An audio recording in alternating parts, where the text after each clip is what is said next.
welcome to the Gambling Issues podcast, Chris. Thanks, Joanne. It's wonderful to be here. Awesome. Thank you. I want to get to know you a little better, and our audience to get to know you better before we get into your journey more. So I want to ask, what were some of your favorite TV shows growing up? Well, my favorite TV show growing up was Hockey Night in Canada. I had a favorite team, Montreal, and we really enjoyed watching the games growing up. It was not too infrequent that we'd be playing road hockey and somebody would say, well, the game's on, so we hustled inside. So Hockey Night in Canada was my favorite TV show. Fantastic. The old theme song or the new theme song? It was the old theme song, and it was back in the day when there were a lot fewer channels and fewer teams, but it was a great time because if you remember back in those days, it was when teams like Vancouver were first coming to the NHL back in the early 70s. Well, and I was going to say, any fans of the original six are very serious fans. Yeah, and so it's a lot about Hockey Night in Canada growing up in Canada, whether it's back then or now. Fantastic. And you're still following the Canadians? I am. It's one of the decisions that I made when I entered recovery was I would do my best to get back into the love of the game, and I've managed to do that, and I'll talk about that a little bit later. Perfect, thank you. Now, what's one of your favorite concerts? What's the best concert you ever attended? Joanne, the best concert I ever attended was a rather recent one. It was Elton John. And, oh, yes.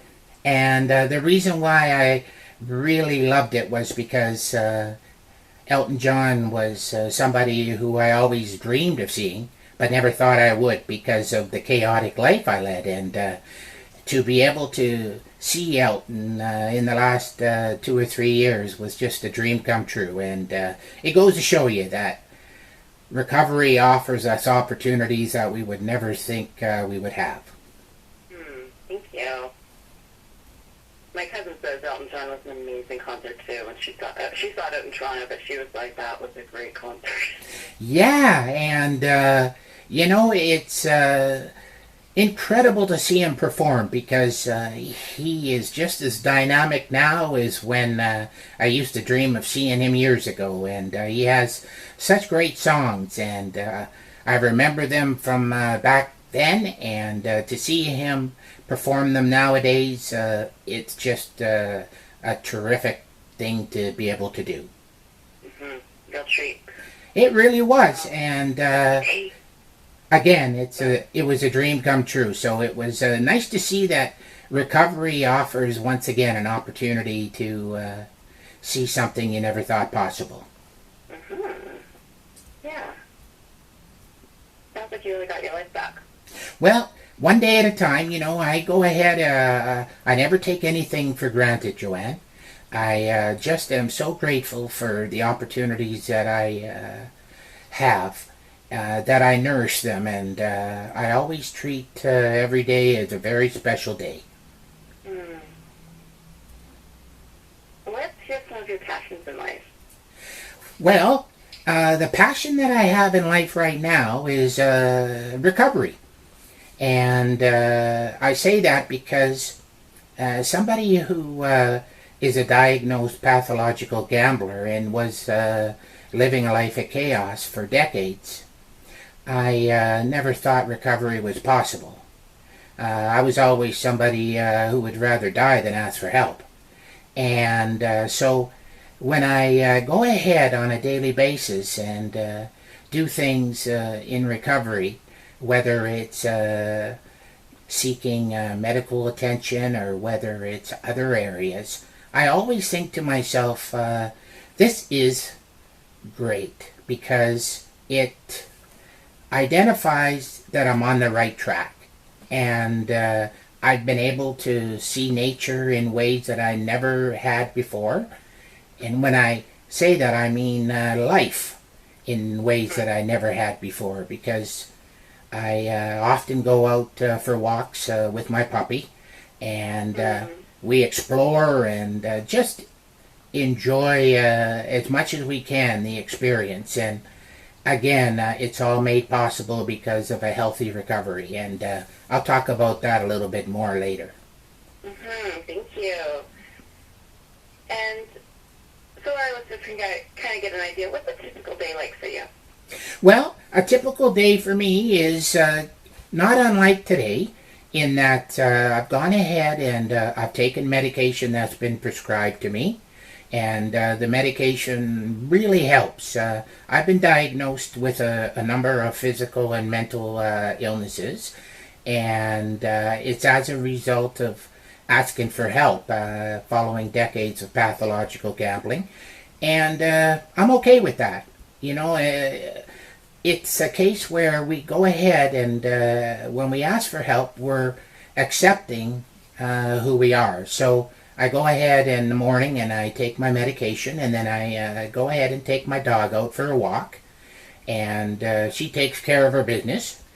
And yeah, and then I come back inside, of course, and plan on what it is else that I have to do. And I see doctors and specialists as well as counselors, and I continue to seek the health care that I need. And it's accepting responsibility as well, and accountability on a daily basis for keeping it real, and knowing that I cannot be complacent. So I go ahead and I do these things in concert with my healthcare providers and my loved ones also, in that I am in a healthy relationship, thankfully, and it offers an opportunity to not only share experiences on a daily basis, but also to do the best I can to give back and let her know that I can recover for myself, but I cannot recover by myself. And I nourish that as much as I can, because it's a case where many times in my life, as a result of my pathological gambling and the secrecy involved and the dishonesty involved, it's a case where relationships really suffer. And it's nice to know in recovery it's not about relationships suffering anymore. It's about relationships and hope building. And that's something that I really nourish and nurture. Okay. Thank you. By the way, what breed is your puppy? She's a golden retriever. And she's a couple of years old now. And we got her when she was 7 weeks. Her name is Shasta. And she goes with me wherever I go. And she's a great comfort to me.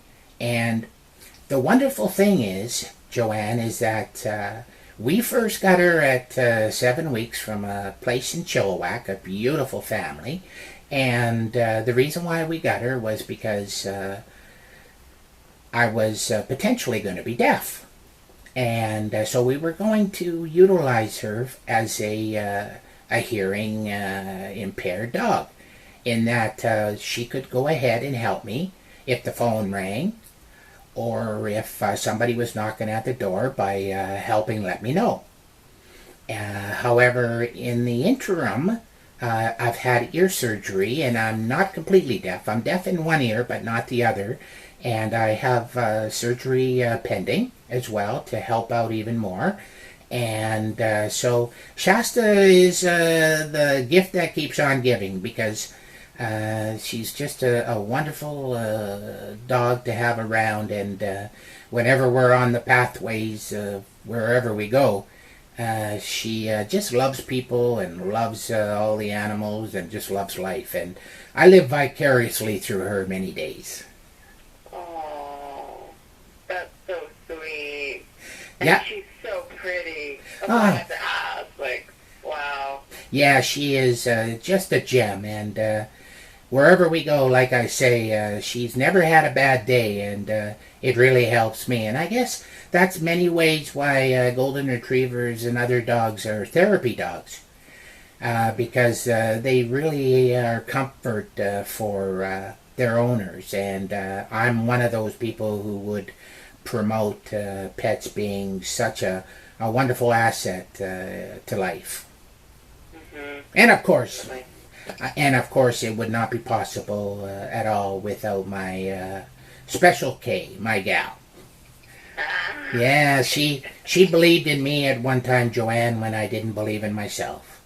And so it's people like that really inspire you to do the best you can. And it's an inspiration that I have daily. And I just wish everybody had a Special K. Oh, that's so kind. Yeah. Shout out to Special K. Excuse me? All right. I said big shout out to Special K. It just... Absolutely. All right. Sounds like you got some nice women in your life. Well, I guess the puppy's still a girl. Yeah, I have just wonderful supports in my life, and one of those women is actually my counselor. And she's just been a wonderful counselor throughout my recovery in BC, and I can't do it alone. As I mentioned, this is something that is something we have to ask for help for, because if we could do it alone, we would have. And normally when we finally reach out for help, it's in times of chaos or trauma, and so these people really are a positive impact on our lives. Thank you. Now let's get into your story. I think we've been teasing at it a lot here. So Chris, tell me about the journey. This is again the Gambling Issues podcast. So tell me about your life as it relates to gambling. Well, Joanne, I was always somebody interested in gambling. It started out at a young age. As kids, we would go ahead and gamble for Mr. Freeze's in the playground, for example, playing tetherball. And so whether it was Mr. Freeze's or money, it was always something that was a big part of my life, because I have a very competitive spirit. And I think gambling was first nurtured as a result of that. So whether on the playground or anywhere else, gambling has always been a part of my life. And then from there, what happened was I would go ahead and play occasionally, whether it's just pick a lottery number, or go to a horse race, or go to a bingo and play there. And that was in the late 70s, early 80s. And then in 1989 is when the beginning of the end began. And it was as a result of the first full-time casino opening up in Canada. And I just happened to live in that neck of the woods at the time. And it was in Manitoba. And it was called the Crystal Casino. And I would go ahead and I would sit down, and I just couldn't get up. And I would play there until my money was run out, and it was just day after day. And within the first week, I knew I had a problem, because I was spending money I didn't have to spend. And it was just nothing but chaos since 1989, right through for decades until 2009. And it was then that I tried to take my life. But a lot happened in between 1989 and 2009, in that in a chaotic life like that, you are going ahead and you're doing everything you can to fly under the radar. because you can't believe who you are, what you've become. You don't want anybody to know that you're going ahead and gambling and risking everything as a result of just getting such a high from it that you cannot be stimulated by anything else the same way. And I would go into the casino and do it any day of the week, every day of the week. And many times at closing time I would be there as well. And it was a case where everything revolved around gambling. And I would go ahead and say that I could have lived 1,000 lifetimes of sanity, and nothing would have compared to the one lifetime I've lived of pathological gambling, which I've been diagnosed with. And so it was just nothing but a nightmare. And yet, you go back time and time again, and every day, and with the opportunities to gamble now, Joanne, being so varied, you can go ahead and you can go to casinos in person, you can go online, you can play anywhere and everywhere at any time of day. And so what I would do is I would go ahead and I'd be gambling in a casino, and at the same time I would have bet hundreds of dollars on Sports Select tickets, waiting for the outcome of that. So I'd be gambling in different ways at the same time. And of course, what many people don't realize is that you can take a credit card and you can go to a gas station kiosk at one place, spend $400, for example, and then you can go to another place down the road, and another place, and another place, and another place, spending $400, for example. And then you do that because you don't want to be detected as somebody who would spend that kind of money all in one place, because it might become obvious that, wow, this guy's got a serious problem.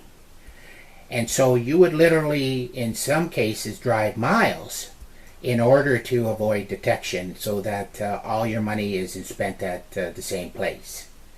And with credit cards being able to do that, it meant that you could go ahead and gamble thousands of dollars a day that you don't have. And of course, what do you do after that?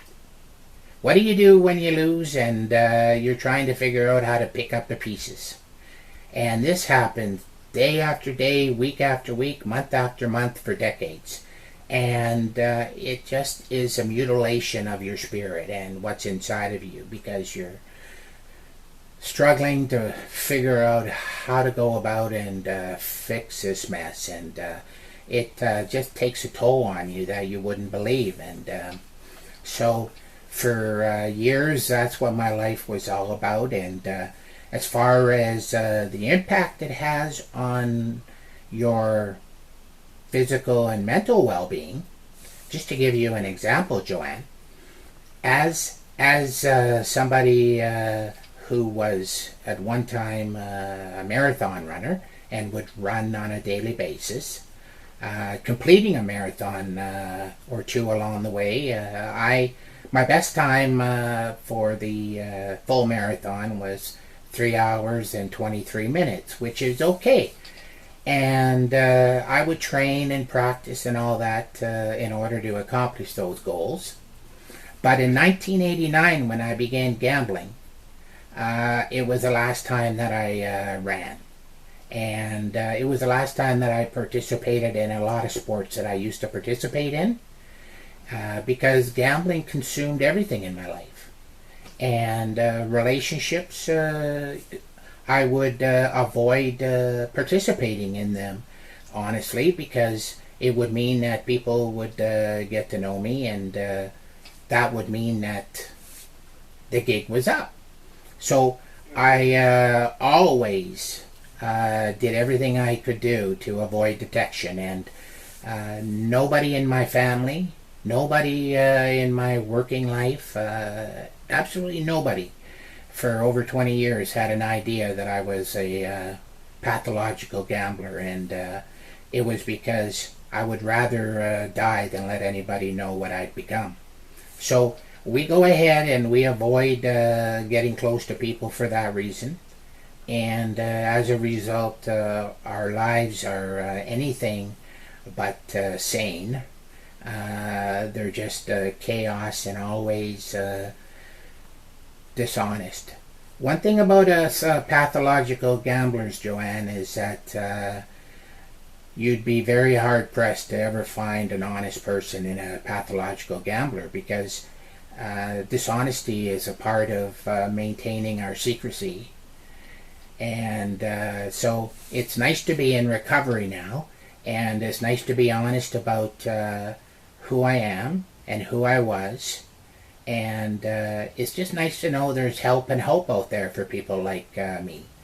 At one time, I would have never thought that was possible. I really thought that I was on a journey to the end of my life, many, many days.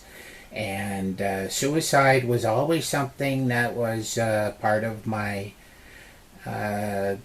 daily thinking whenever I was broke, whenever, and I'm not only talking about broke money-wise, I'm also talking about broken spirit, and just feeling hopeless and feeling helpless, and it was something that I would never wish on anybody.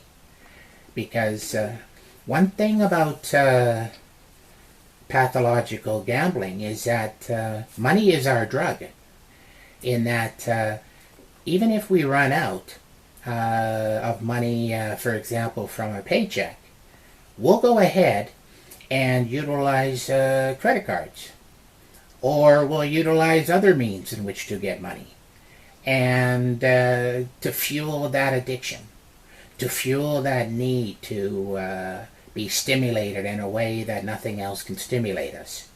And they often talk about us pathological gamblers as getting the same high in gambling as people would if they were to take cocaine. And that's something that researchers have found. So I go ahead and when I hear these sort of things, I say, yeah, that is the type of thing that I felt. And I've never utilized cocaine or other drugs, but when I gambled, it was such a feeling of stimulation that I can't compare it to much else. And yet, in recovery, what you have to do is you have to find other ways in which to replace that stimulation that you received from gambling. And that's another story in itself, and I'll talk about that later. Okay. Thank you, Chris. So it sounds like what started as just being competitive and enjoying the wager really became something that controlled you. Yeah, it was fun at first. And, you have fun, but it's not something you're risking everything for. And when the casinos opened up, as well as the Sports Select, and the opportunity presented itself to spend as much money or all the money you had, it was just a trapdoor that every time I walked over I fell in. And so I go ahead now and I do everything I can to be mindful of what triggers there are out there, because for us pathological gamblers, it's a minefield out there, because there's more gambling opportunities now than there ever was. And so I have to make sure that I'm always on guard. I'm always hypersensitive to all of the gambling that goes on. Wherever I'm at, I always have to make certain that I don't acknowledge that in this particular area or that particular area there's this sign or that sign, and I just go ahead and if I see it, I just turn away right away. And I develop techniques to just find a peace within myself for that moment of knowing that, okay, I did the best I could to handle that situation, and that brings me some peace and confidence. And that's what I've been able to do up till now, even though the gambling opportunities are all over the place. Yeah. Yeah, and I'm grateful for that. And so when I go ahead and think about the gambling experiences in my life, and the trauma involved, I always am mindful that I will always be a diagnosed pathological gambler. It's not something we can heal from or recover from. We can put it in remission, but we'll always be pathological gamblers. And so I always have to do everything I can to be diligent, and I work as hard in my recovery as I did when I was gambling. And when I was gambling, I would do anything to fulfill that need. And one of the things that people, when I have discussions with them, come to understand is that when you understand and are mindful of the trapdoors or the minefields or the risks involved to succumbing to your urges, it gives you control, or more control and more ability to manage your illness. So I go ahead and I manage my illness in ways that are real, and ways that you develop techniques for, and also with medicine and also with therapy. And as a result, it means that the pathological gambling illness and side effects don't control me. I manage it. And it's nice to be able to manage your illnesses in ways that are healthy.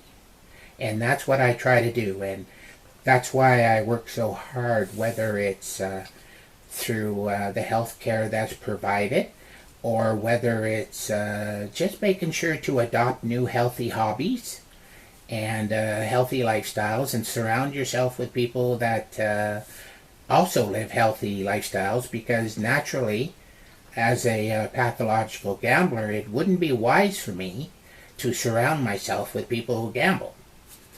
And so those are mindful choices that I have to make, and decisions I have to make in order to sustain recovery. And with